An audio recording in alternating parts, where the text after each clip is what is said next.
today's video, we are talking about the Assassin game, but played with clothespins. I sit down with my good and longtime friend, Andrew Jansen, who is going to describe and explain everything he's learned from how to play this game, the good, the bad, and the ugly. Oh, and by the way, Andrew has provided a completely free lock-in download. So if you're interested in planning a lock-in, these are his tips from over 10 years of doing lock-ins, what you need to do for your next one. Go ahead and check the link out in the show notes. But without any further ado, go ahead and join me in my conversation with my buddy, Andrew. Well, what's up, everybody? I'm here with Andrew.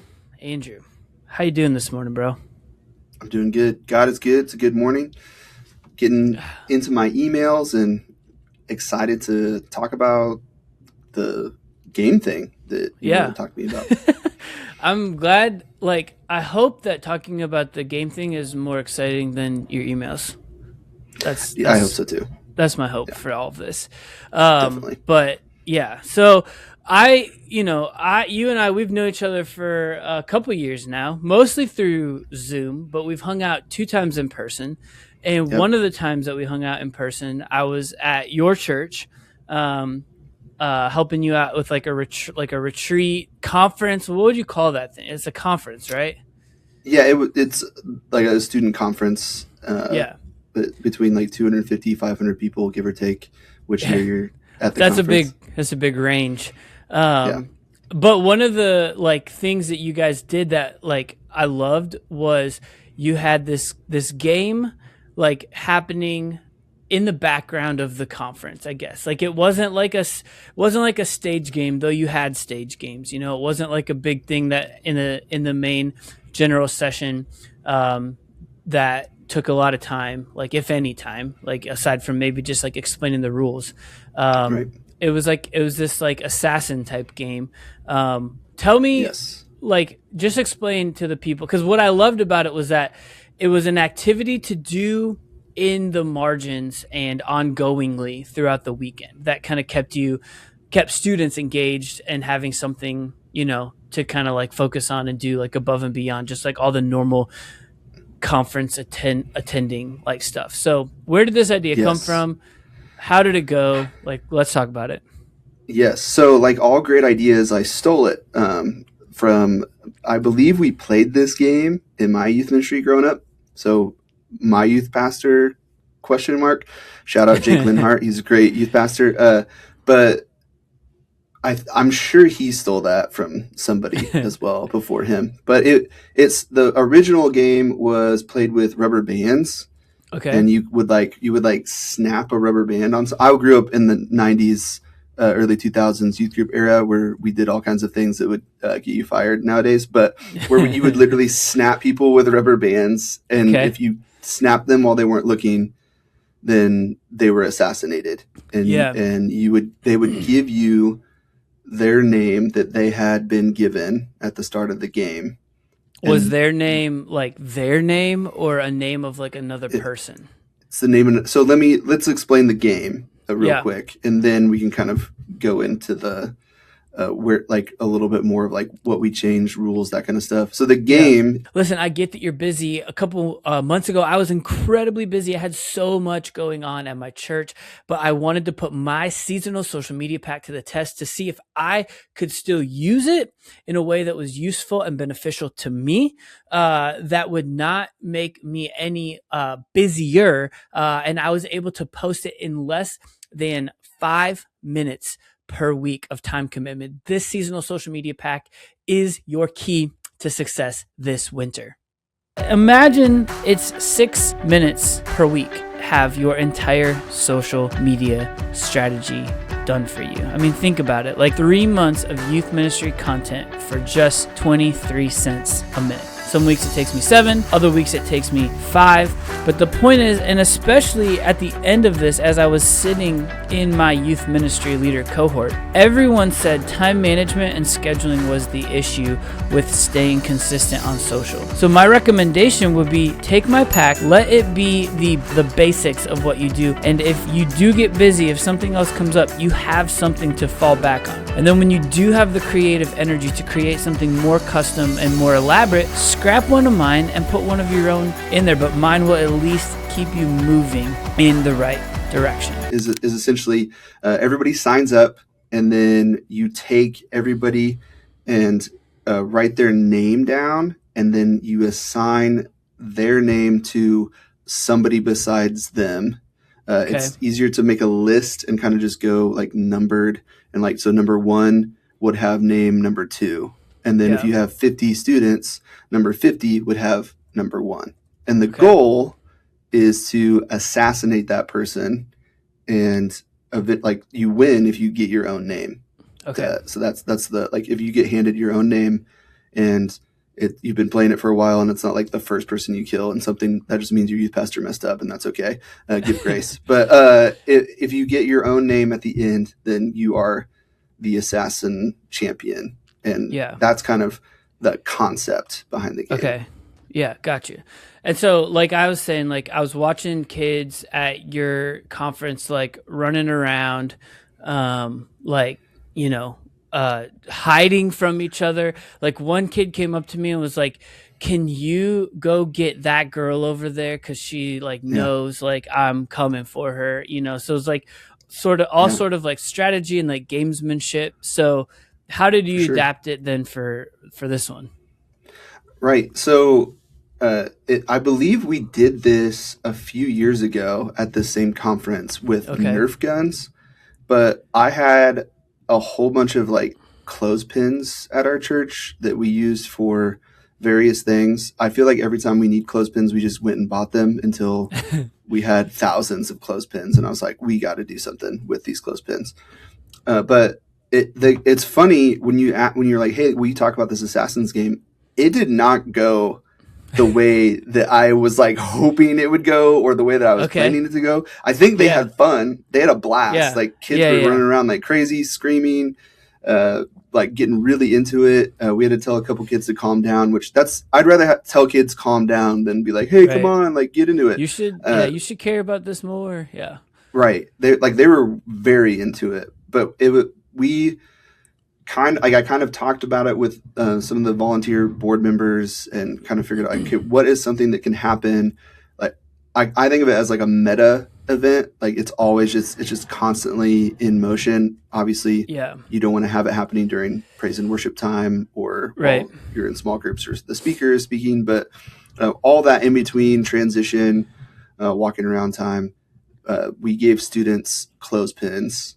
And those clothespins had the name of they wrote their name on the clothespin, and then we handed them their target clothespin, and that was the person that they were trying to go get. Okay. So you had to clip on the clothespin. So in theory, if every kid comes in, signs up, writes their name on a clothespin, then that's your pool of contestants. So because one of the things you guys did was you didn't make this required for everyone. You're like, if you want to play, swing by the table and sign up.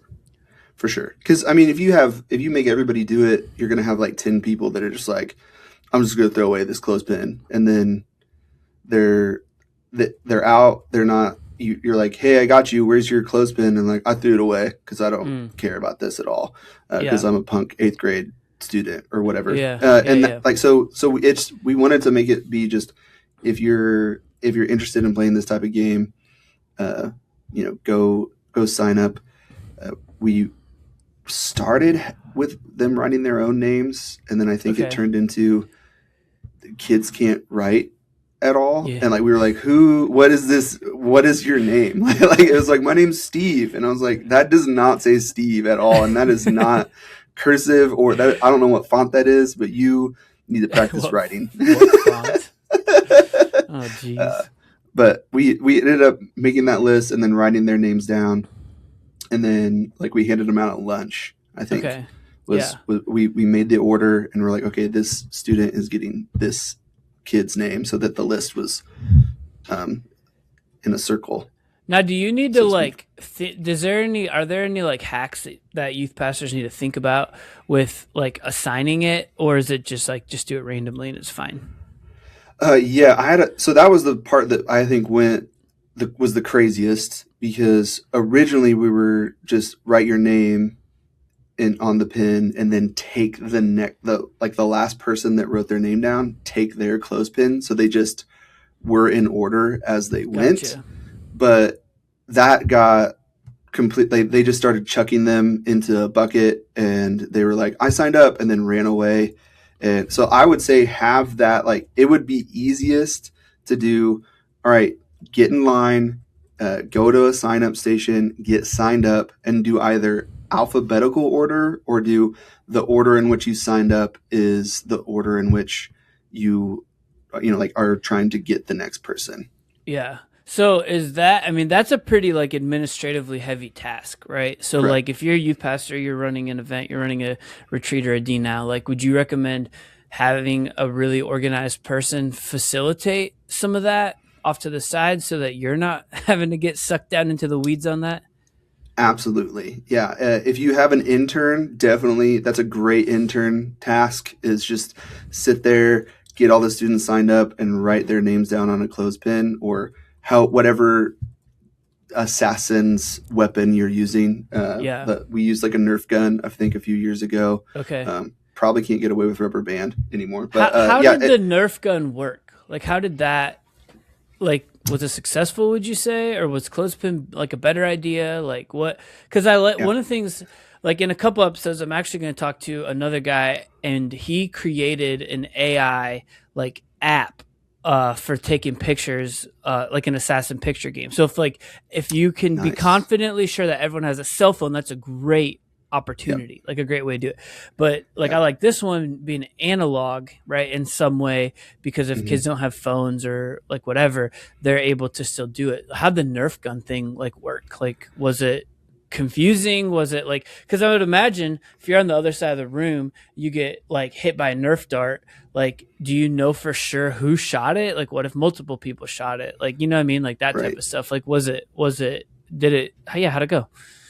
I think it went well. It was, they did popsicle sticks, and you Okay. had a popsicle stick with a person's name on it, and you were collecting popsicle sticks. I thought it went well Yeah. because if you're shooting the Nerf gun and you hit your target, you're gonna immediately go up and be like, "Hey, I hit you." Yeah. That was my dart that hit you. If it's like crossfire or something like that, then I mean, Yeah. middle schoolers are going to cheat for sure. Freshman boys typically will be like, Yeah. I've killed everybody in this room already. I'm like, no, you haven't. We haven't even started yet. But that like I'm like, nice try. But I think it worked well because first of all, the Nerf gun was very low power, so you Yeah. had to be. I think you had about 5 feet There you go. to like be able to like shoot it and hit them. Right. And then and it was also fun because there was one, this will haunt my dreams forever, because I think it was like a junior high school girl was like Yeah. carving numbers in her little plastic Nerf gun, with how many kids that Oh she my was like gosh. assassinating. And That I think, is like yeah, what I was horror like, movies are made of, bro. yeah, I was like, let me know when you're not in the same town that I'm in so that I can sleep well. Yeah, it was terrifying, but they got into it, which is this seems to be a type of game that it's a meta happening all throughout the conference, all throughout the event, Yeah. and they really, really love trying to assassinate their friends. Yeah, and if you don't have like a budget for like a prize for the winner, like these types of events are like a great way to like pit like churches or youth groups or like small groups or color groups or however you want to break it up, like against each other, and you can just give like 1,000 points to the winner, and 1,000 Yes. points is free for youth Yep. pastors. I And love points. I and have unlimited yes, points in my budget. It's great. I have yeah, dude. trillions and trillions of points, It's truly the only unlimited thing we as youth pastors have access to, you know, for sure. aside from maybe Bibles that were discarded or old couches. But Yeah. other than that, points are for sure unlimited. So, all right. Yeah. So, is there anything else, any other like pro tips that you would have if someone's like, all right, this sounds like a cool idea, you know, just something to kind of like run on in the background of my D now or my summer camp, my retreat? Like, you have any pro tips that you'd give a youth pastor so that doesn't flop and fail, or like to maybe help them avoid middle schoolers trying to cheat, or is that just Yep. an inevitability? Yeah.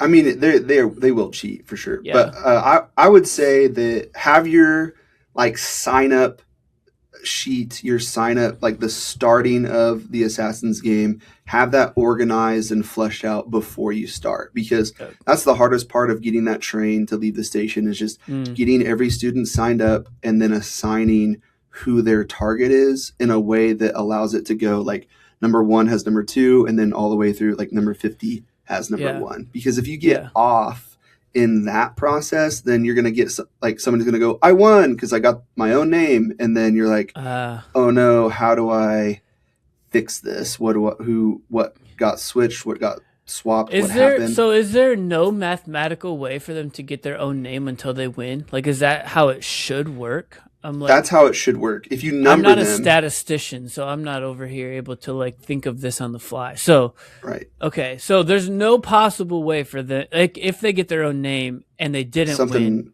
it's messed up somehow. Something messed up. Yep.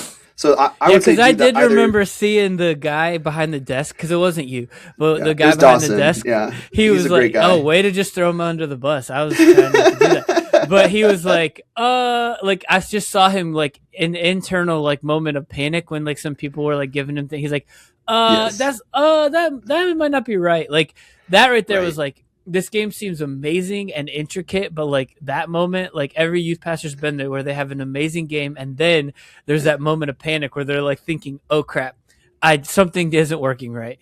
Mm-hmm. Oh, for sure. I love Dawson was a youth leader of mine, and he now he's a youth pastor at the church that I was at. So, I love Dawson. He did a great job. It's my fault. I didn't lead him well in executing those things, so it's all on me.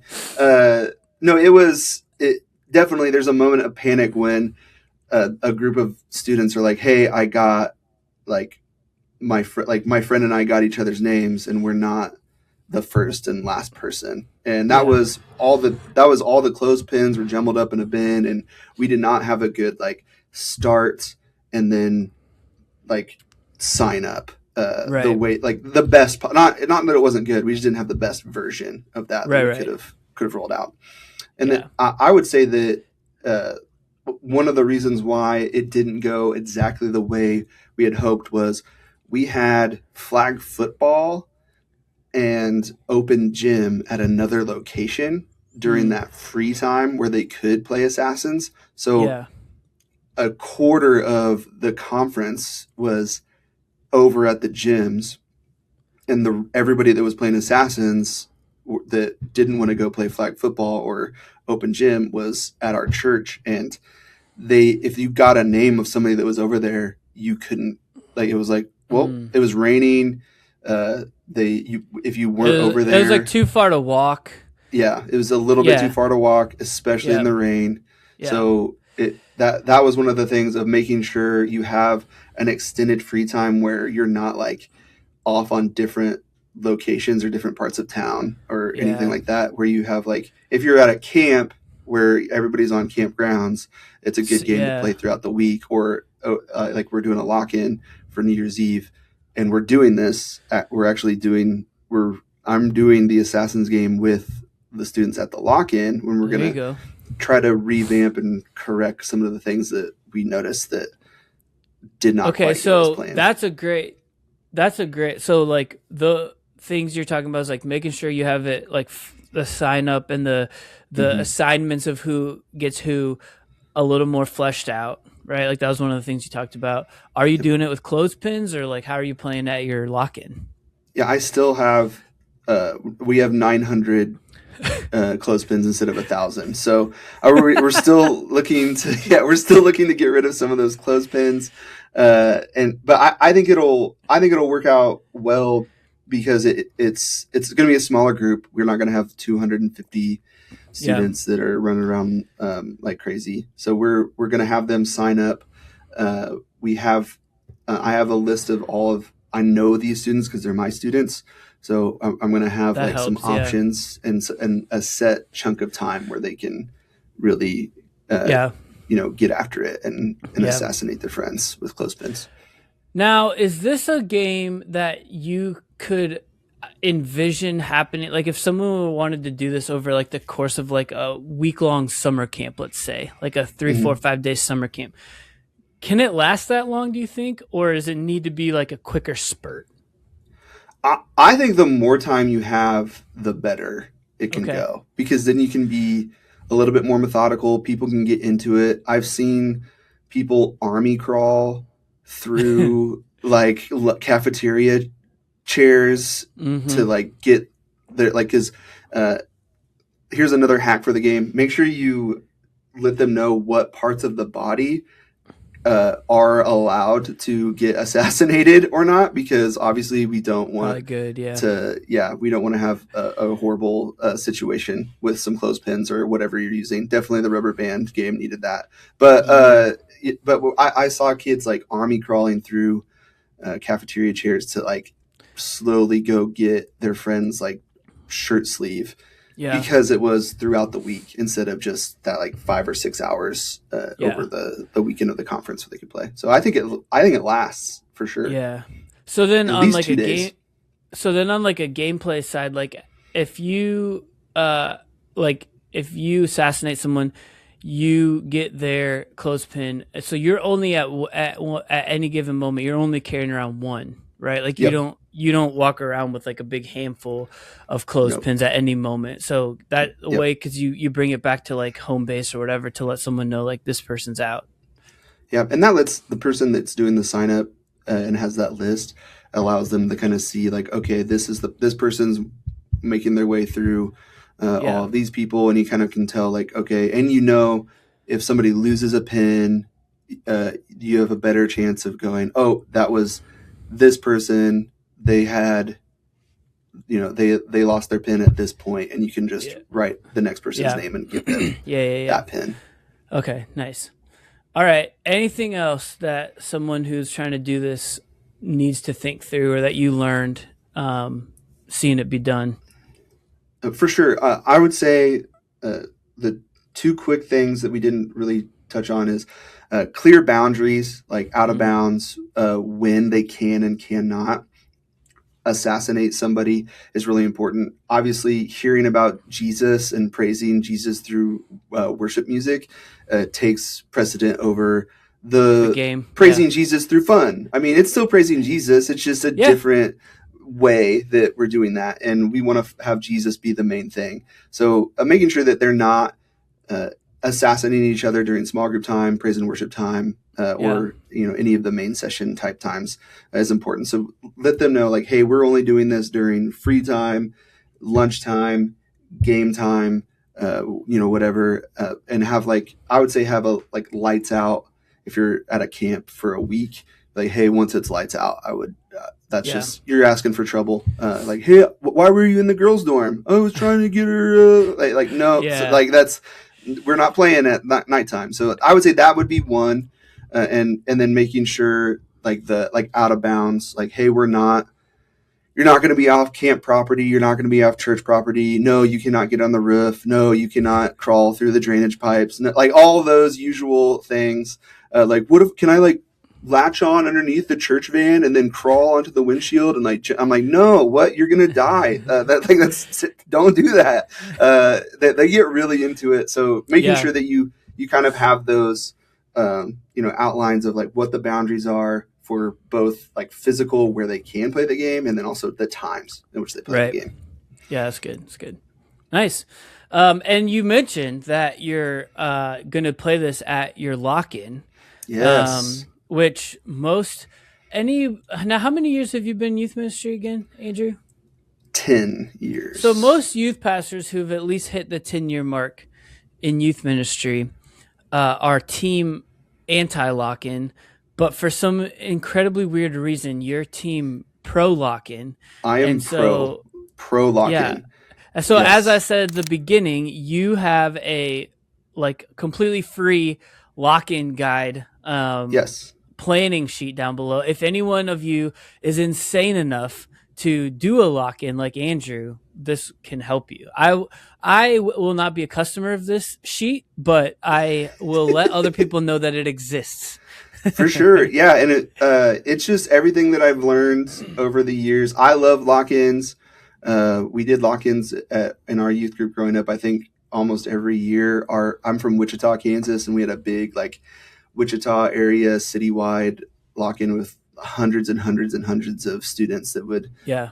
sign up for all of this crazy stuff. So this is just all the stuff that I've learned, kind of some hacks, both attending a lock-in, putting on a lock-in, and I've added some things to it over the years. Yeah. So if anybody has any questions, they can email me or reach out to you, and you can give them my info or whatever. Yeah. But it's really helpful. Yeah, for sure. All right, man. Do you want me to talk about it, or you call? Yeah, is dude, that go good? for it. Give a little bit. Give sure. like a sneak peek. A sneak peek. So, but don't give it all away, because we still want them to go get it. You know what I mean? So like, make absolutely. it a big old teaser, like cliffhanger for sure. of ultimate proportions. Bet. So, first of all, shout out to my wife for making it look super amazing and incredible. Dude, your wife is this shirt right here. Your honestly, wife designed. Yeah. Yeah. She's amazing. I wish that I would hire her tomorrow, if that were possible. So yeah, but she works for you for free. So why would you do that? That's true. It's not for free. I have to like rub her feet and like get her food and make sure she's locked in on all that stuff. So yeah. Speaking of lock-ins, the number one hack from my lock-in survival guide, and this isn't exhaustive or perfect in any way. There's definitely stuff that can be added to it, but I would say that at the end of the night, I always start with or end with a movie after cleanup. Because if once you clean up, you get through all of the things, you're exhausted, you're tired. Hey, everybody, it's time to clean up. And then by 5 a.m., 6 a.m., whenever you're winding down the final hours of a lock-in where your body is running on Monster Energy drink and Tylenol mostly, then you can really let them say they're going to watch the whole movie, and they will probably fall asleep. So you cut out quite a bit of lock-in time where it's still like you give your leaders a break.